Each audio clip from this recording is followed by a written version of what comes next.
ठीक आहे स्टुडंट, आपण प्रॉब्लेम नंबर 8 हा दुसऱ्या भागामध्ये बघतो आहोत. वेळेअभावी आपली मीटिंग रिझ्यूम झाली होती, लेक्चर आपण पुन्हा ते सुरू करतो आहोत. जिथे आपण आपलं लेक्चर थांबलं तिथून पुढे आपण कंटिन्यू करतो आहोत.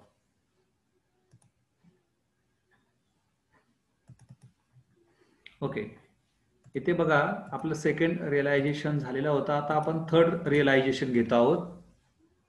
थर्ड रिअलायझेशन आपण कधी घेत आहोत?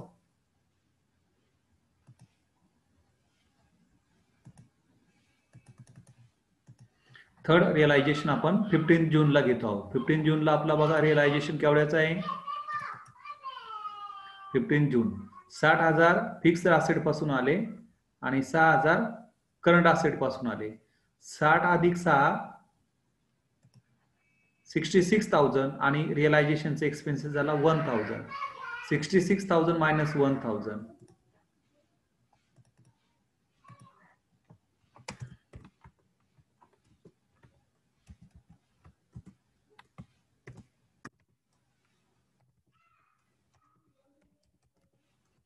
असं तिथे आपल्याकडे कॅश आली 65,000.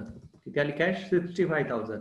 इथे बघा आपल्याला 10,000 पेड करायचे होते, पण आपण इथे 9,000च पेड केले आणि म्हणून इथे काय होणार, आपल्याला जे काय ऍब्सोल्यूट कॅपिटल राहिलेलं आहे पेड करायचं, कोणाचं? एक्सचं, सॉरी वायचं, ते पण पेड करून टाकूयात. किती पेड करायचे आले? त्याचे 10,000 पेड करायचे होते, पण 9,000 आपण वरती पेड केले. आता फक्त 1,000 रुपीज त्या ठिकाणी पेड करायचे राहिले. ते 1,000 रुपीज आपण त्याला पेड करून टाकणार आहोत.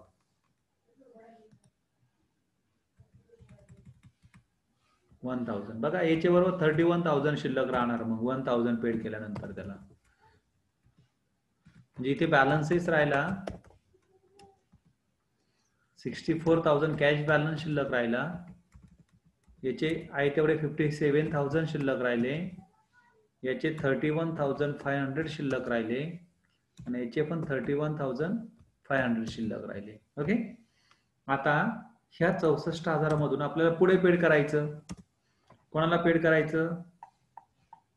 बघा प्रोपोर्शनेट सरप्लस 3,000 आणि 3,000 वाय आणि एक्स ला पेड करायचे.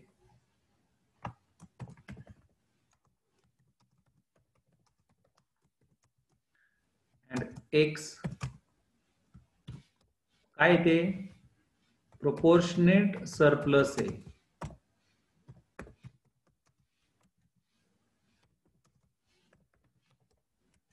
कॅपिटल आहे. ते दोघांचं मिळून किती येते? ते 3 + 3 6,000 आहे.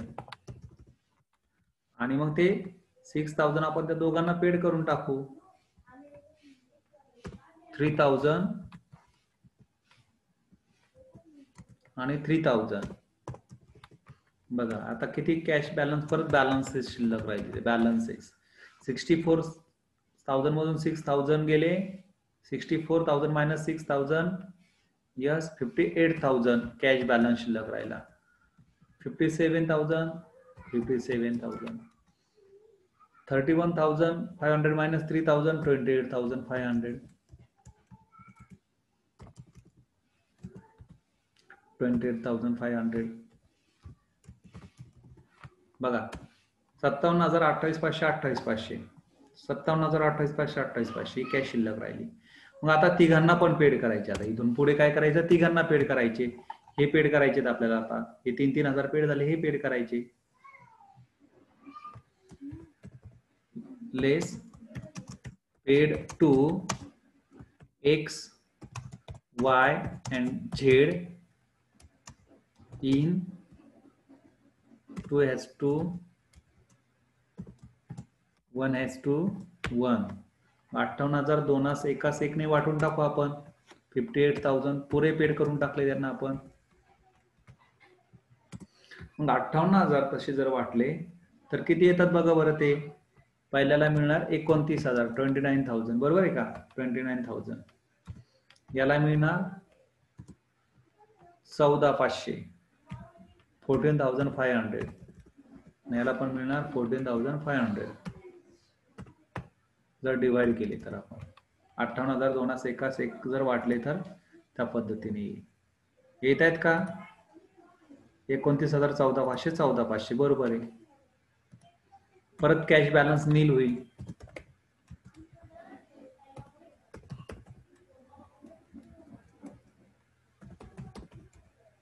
कॅश बॅलन्स नील झाला.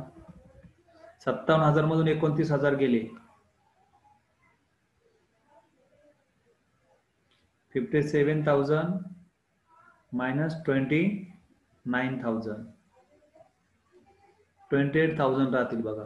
28,000 याचे जर 28,000 राहिले याचे 14,000 राहतील. याचे पण 14,000 राहतील.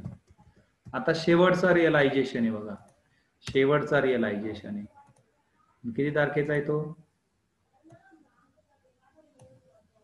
शेवटचा रिअलायझेशन आहे 15 जून नंतर 15 जुलै.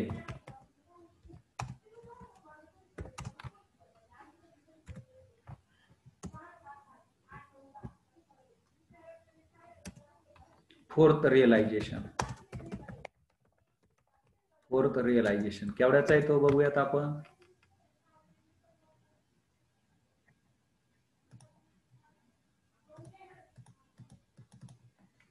फोर्थ रिअलायझेशन 30 प्लस 3 33,000 आणि त्याच्यातून 3,000 रिअलायझेशन एक्सपेन्सेस. 30 वजा 3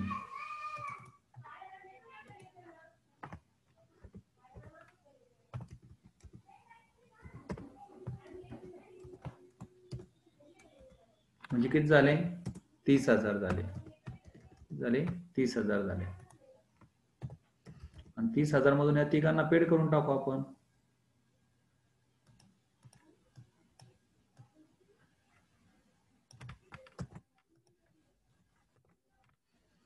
मग 30,000 जर पेड केले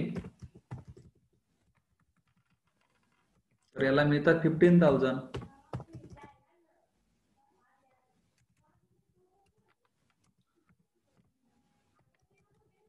याला मिळतात किती? 7,500.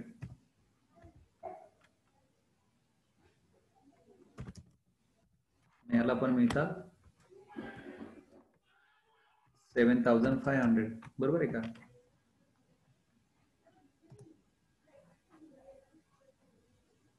तुम्हाला मेसेज केलाय.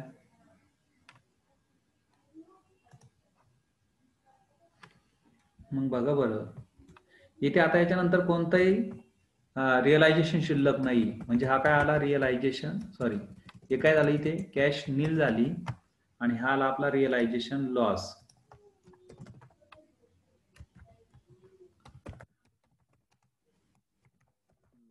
ओके. मग किती येतो बघा बरं. तो 58,000 मधून 15,000 गेले, 13,000. 14,000 मधून 7,500 गेले, 6,500. 6,500. ह्या पद्धतीने तो रिअलायझेशन लॉस येईल आपला.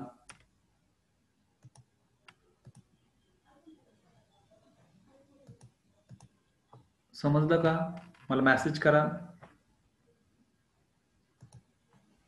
ओके. 13,000, 6,500, 6,500. हा प्रॉब्लेम आपला इथे आपण घेतला. समजला प्रॉब्लेम? एक खूप जास्त होते इथे डिटेल्स, पण तुम्हाला सवय झाली पाहिजे त्याची. एक्झामला इतका मोठा प्रॉब्लेम कदाचित येत नाही, पण त्याची आलाच तर आपल्याला सोडवता आला पाहिजे. एक सुंदर प्रॉब्लेम आपण या ठिकाणी सोडवला आहे. ओके, जमेल का मग?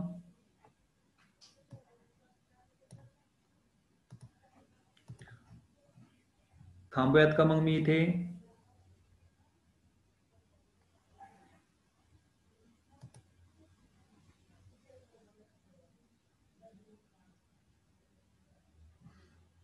बघा, प्रॉब्लेम पूर्णपणे ओव्हरलुक करा तुम्ही.